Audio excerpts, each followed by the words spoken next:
दिवाली आते ही अब एक बार फिर से पटाखों की विस्फोटक चर्चा शुरू हो गई है। कुछ लोग पटाखे जलाने के पक्ष में रहते हैं, तो कुछ इसे पर्यावरण और स्वास्थ्य को नुकसान पहुंचाने वाला बताकर आतिशबाजी के खिलाफ हैं। किसी भी मुद्दे पर इस तरह की सहमति और असहमति चलती ही रहेगी, ये आम बात है। लेकिन इस बीच ये जानना दिलचस्प होगा कि आखिर पटाखों का आतिशबाजी का इतिहास है क्या। तो आइए जानते हैं। एक रिपोर्ट के मुताबिक पटाखों का इतिहास चीन से जुड़ा है। करीब 2200 साल पहले चीन के लुयांग शहर में पटाखे जलाए गए थे। तब उनका आकार और तरीका ऐसा नहीं था जैसा कि आज होता है। ये एक तरह की बांस की छड़ियाँ होती थीं, जिन्हें आग में जलाने से धमाका होता था। बाद में चीनी नागरिकों ने बांस की छड़ियों में बारूद भरकर पटाखे बनाए, जिन्हें हैंडमेड पटाखे कहा जाता था। इसके बाद बांस के बजाय कागज़ का इस्तेमाल किया जाने लगा। चीन के बाद पटाखे यूरोप और अरब देशों में भी लोकप्रिय होने लगे। यहाँ कुछ खास मौक़ों पर या फिर अपनी जनता को खुश करने के लिए उस वक्त के राजा महाराजा और शासक आतिशबाजी करने लगे। वहीं बाद में अमेरिका की आज़ादी के मौके पर बड़े पैमाने पर आतिशबाजी की गई। तमाम देशों की यात्रा करते हुए करीब 1400 या 1500 ईस्वी में इतिहास में पटाखों और आतिशबाजी का जिक्र मिलता है, जो अलग अलग उत्सवों और शादियों आदि में किया जाता रहा। मध्य युग में आतिशबाजी राजशाही परिवारों का एक अभिन्न हिस्सा थी। बाद में धीरे धीरे ये रोशनी के पर्व दिवाली का भी हिस्सा बन गया और इतना प्रचलित हुआ कि आज तक हर छोटे बड़े उत्सव और आयोजनों में आतिशबाजी की ही जाती है। हालांकि अब धीरे धीरे ग्रीन पटाखों का चलन भी शुरू हो गया है। आइए जानते हैं कि कितने फ़ायदेमंद हैं ग्रीन पटाखे। क्या होते हैं ग्रीन पटाखे? ग्रीन पटाखों को खास तरह से तैयार किया जाता है और माना जाता है कि इससे प्रदूषण काफ़ी कम होता है।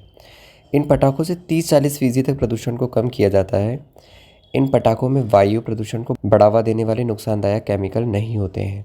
ग्रीन पटाखों के लिए कहा जाता है कि इसमें एल्यूमिनियम, बेरियम, पोटेशियम, नाइट्रेट और कार्बन का इस्तेमाल नहीं किया जाता है। हालांकि मैं आपको बता दूं कि ये गलत है।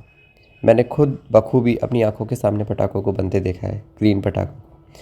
तो ये ज़रूर कहा जा सकता है कि बहुत कम मात्रा में इनका उपयोग किया जाता है, लेकिन किया जाता है। इससे वायु प्रदूषण को बढ़ने से रोका जा सकता है।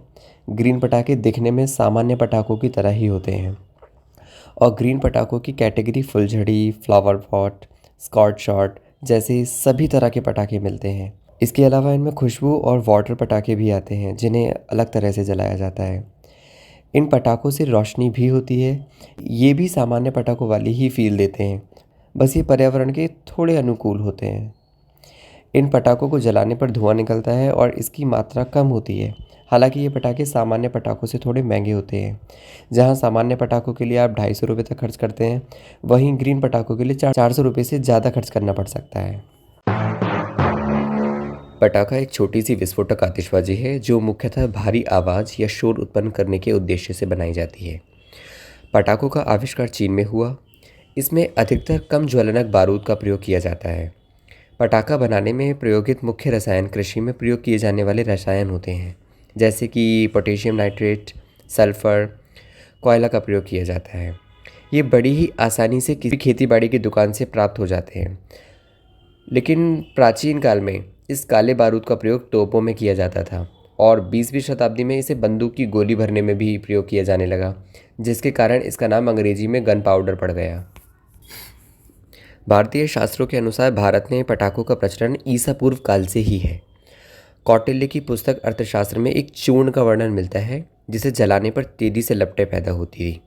इतिहासकारों के अनुसार 12वीं शताब्दी में बंगाल के बौद्ध धर्मगुरु दीपांकर ने भारत में सर्वप्रथम पटाखों या फिर आतिशबाजी का प्रचलन शुरू किया।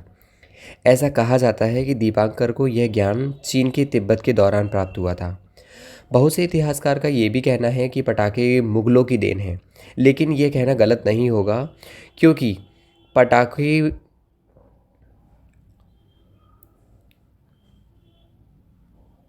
क्योंकि पटाखे मुगलों के भारत के आगमन से पूर्व भी थे। दारा शिकोह की शादी की एक पेंटिंग में पटाखे व पटाखे जलाते हुए लोगों को चित्रित किया गया है। भारत की पटाखा कंपनियां भारत में सर्वप्रथम पटाखा कंपनी कलकत्ता से शुरू हुई थी। भारत में सबसे ज़्यादा पटाखों का उत्पादन तमिलनाडु राज्य के शिवकाशी शहर में होता है। शिवकाशी को capital of Indian fire crackers भी कहा जाता है, क्योंकि भारत का 55% पटाखा उत्पादन शिवकाशी से ही होता है। पटाखों को जलाने के कारण बढ़ने वाले प्रदूषण का असर हफ्तों तक बना रहता है।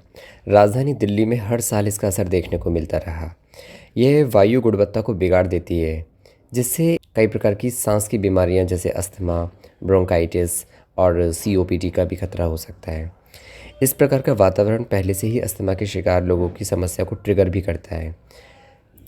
कर सकता है। दीर्घकालिक तौर पर प्रदूषण के कारण फेफड़ों की क्षति को भी जोखिम रहता है। बहुत लंबे समय तक प्रदूषण की समस्या फेफड़ों को बहुत नुकसान पहुंचाती है। आँखों की समस्याएं। वायु में प्रदूषण का स्तर बढ़ने के कारण आँखों में जलन, खुजली, लालिमा जैसी आदि समस्याएं होने लगती हैं। ये समस्या स्मॉग में जहरीले नाइट्रोजन ऑक्साइड की उच्च सांद्रता का परिणाम होती हैं। कुछ अध्ययन में ये भी पाया गया है कि प्रदूषण के अधिक संपर्क में रहने वाले लोगों में समय के साथ कंजक्टिवाइटिस, ग्लूकोमा, मोतियाबिंद और एज रिलेटेड मैक्यूलर डिजनरेशन जैसी समस्याएं भी हो सकती हैं। प्रदूषण की यह समस्या आंखों की रोशनी जाने का भी कारण बन सकती है। इसे विशेष सावधानी बरतने की आवश्यकता है। दीपावली के बाद नाक और गले की संवेदनशील परत में जलन भी बढ़ सकती है। प्रेग्नेंट लेडीज़ के लिए क्या नुकसान है? ये जो आर्टिकल है ये स्वास्थ्य विशेषज्ञों के सुझाव के आधार पर तैयार किया गया है। तो क्या कहा है उन्होंने? स्वास्थ्य विशेषज्ञ कहते हैं कि दीपावली के दिनों में होने वाले वायु प्रदूषण का दुष्प्रभाव प्रेग्नेंट लेडीज़ की सेहत को भी बहुत प्रभावित कर सकता है। गर्भावस्था के दौरान वायु प्रदूषण के संपर्क में रहने के समय से पहले बच्चे के जन्म और जन्म के समय कम वजन होने का खतरा बढ़ सकता है। समय से पहले जन्म करीब गर्भावस्था के 37 सप्ताह से पहले की स्थिति में बच्चों की सेहत पर कई प्रकार के दुष्प्रभावों का खतरा देखा गया है। प्रेग्नेंट लेडीज़ को विशेष सावधानी बरतने की आवश्यकता होती है। सस्पेंडेड पार्टिकुलर मैटर एसपीएम यानी निलंबित कण पदार्थ गले, नाक और आँखों से जुड़ी दिक्कतों को जन्म दे सकते हैं। इसकी वजह से सिर में बहुत दर्द हो सकता है।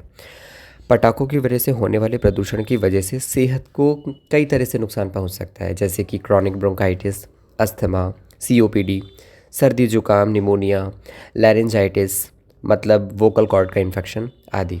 मतलब आपकी सभी श्वसन स्वास्थ्य समस्या को भी बढ़ावा हो सकता है। पटाखों के फटने पर रंग निकलते हैं, जिन्हें बनाने के लिए रेडियो एक्टिव और जहरीले कंपोनेंट्स का इस्तेमाल किया जाता है। ये कंपोनेंट लोगों में कैंसर के जोखिम को बढ़ावा दे सकते हैं। आतिशबाजी की आवाज़ काफ़ी तेज़ होती है, जो 140 डेसिबल से ऊपर जा सकती है। आपको बता दूं कि मनुष्य के लिए मानक डेसिबल स्तर सिर्फ 60 डेसिबल है। क्या आप जानते हैं कि 85 डेसिबल से तेज़ आवाज़ सुनने से आपकी सुनने की शक्ति पर बहुत असर पड़ सकता है। डेसिबल का स्तर बढ़ने से बेचैनी, कुछ देर के लिए या हमेशा के लिए कान खराब हो सकते हैं। कान में तेज़ दर्द हो सकता है, नींद में खलल, उच्च रक्तचाप और यहाँ तक कि दिल का दौरा भी पड़ सकता है। शोर का स्तर अगर ऊंचा हो तो इससे प्रेग्नेंट लेडीज़ और बच्चों को सांस की समस्याओं से पीड़ित लोगों में बेचैनी या अन्य दिक्कतें पैदा हो सकती हैं। इसके अलावा पटाखों से निकलने वाले हानिकारक धुएं से गर्भपात हो सकता है।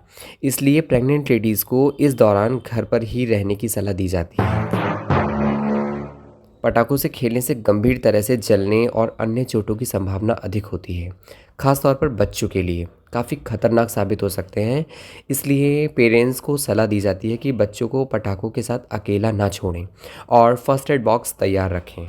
सीपीसीबी मतलब केंद्रीय प्रदूषण नियंत्रण बोर्ड, इसके अनुसार दिल्ली में पटाखों के कारण दीपावली के बाद वायु प्रदूषण 6 से 10 गुना और आवाज़ का स्तर 15 डेसिबल तक बढ़ जाता है। This is very important fact. जानकारों के अनुसार पटाखों में कम से कम 21 तरह के रसायन मिलाए जाते हैं। वहीं कई वैज्ञानिकों का ये भी कहना है कि 1 लाख कारों के धुएं से जितना नुकसान पर्यावरण को हो सकता है, उतना नुकसान 20 मिनट की लगातार आतिशबाजी से हो जाता है। आम दिनों में शोर का जो एक मानक स्केल है वो दिन में 55 और रात में 45 डेसिबल का लगभग होता है, लेकिन दीपावली आते आते ये 70 टू 90 डेसिबल तक पहुंच जाता है। इतना अधिक शोर हमें बहरा करने के लिए पर्याप्त है। हर बार दीपावली पर कई लोग पटाखों से जल जाते हैं और कई अपनी जान से हाथ तक धो बैठते हैं। अनार, रॉकेट, रस्सी बम, धमाकेदार पटाखों के शौकीनों के साथ इन हादसों की ज़्यादा संभावना होती है। ऐसे में क्षणिक सुख पहुंचाने वाली विध्वंसकारी चीज़ों से बचें। दीपावली पर पटाखे जलाते समय रहें सावधान। अगर जल जाएं तो जानिए क्या करें और क्या ना करें। अगर बच्चे पटाखे जला रहे हैं तो आप अवश्य ही साथ रहकर खुशियां मनाएं और उन पर नज़र रखें। छोटे बच्चों को बम, जलेबी, अनार, रॉकेट आदि ना चलाने दें। आप खुद सावधानीपूर्वक उनके साथ में चलाएं। सबसे अधिक जलने की घटनाएं अनार से होती हैं। हाथ में अनार लेकर बिल्कुल ना चलाएं। अनार जलाते वक्त उसके ऊपर चेहरा ना रखें। मोमबत्ती लगाकर दूर से जलाएं। कभी कभी अनार फट भी जाते हैं। जल जाने पर तुरंत पानी डालें। तुरंत ठंडा करने से जलने की गहराई कम हो जाती है और जलन भी कम होती है। फफोले पड़ना द्वितीय स्तर के कम गहरे जलने की निशानी है, जो कि अच्छा है। टूथपेस्ट, स्याही इत्यादि बिल्कुल ना लगाएं। कोई मरहम लगाएं। चेहरा या चेहरा या हाथ थोड़ा भी जलने पर डॉक्टर को ज़रूर दिखाएं। हाथ में लेकर बम बिल्कुल ना जलाएं। बम के ना फटने पर उसे हाथ में लेकर ना देखें। हाथ में फटने पर अत्यंत गंभीर चोट आ जाती है। जलेबी जलाकर नंगे पांव उसके बगल में भी ना कूदें। जलेबी की चिंगारी से कपड़ों पर आग लग जाती है। ढीले ढीले सिंथेटिक कपड़े पहनकर पटाखा ना जलाएं। फुलझड़ी या रोशनी जलाकर उसे शरीर से दूर रखें। दूसरों की तरफ ना दिखाएं। आपके घर में जितने भी पालतू कुत्ते हैं उनको पटाखों के शोर से दूर बांधकर उनको सही समय पर खाना दे दें। उसके पास ना जाएं। उनका व्यवहार आक्रामक हो सकता है, क्योंकि आवाज़ सुनकर उनका जो बिहेवियर है वो थोड़ा सा खतरनाक साबित हो सकता है। क्योंकि पेट्स जितने भी होते हैं वो इस तरह की आवाज़ को सुनकर थोड़ा घबरा जाते हैं और शायद आपको नुकसान पहुंचा दें। बड़े बूढ़ों और बीमार व्यक्तियों का ख्याल करें। ज़्यादा शोर ना करें। सांस की बीमारी पटाखों के धुएं से बहुत ज़्यादा बढ़ जाती है। मरीज इनहेलर का इस्तेमाल करें और धुएं से दूर रहें। आप धुआं ना करें। दिए और मोमबत्ती ऐसी जगह ना जलाएं जहां उनके गिरने पर आग लगने की आशंका हो। मेरी ये छोटी छोटी जानकारी आपको बड़े बड़े होने वाले खतरों से बचा सकती हैं। So please I request to you कि आप इसको शेयर ज़रूर करें।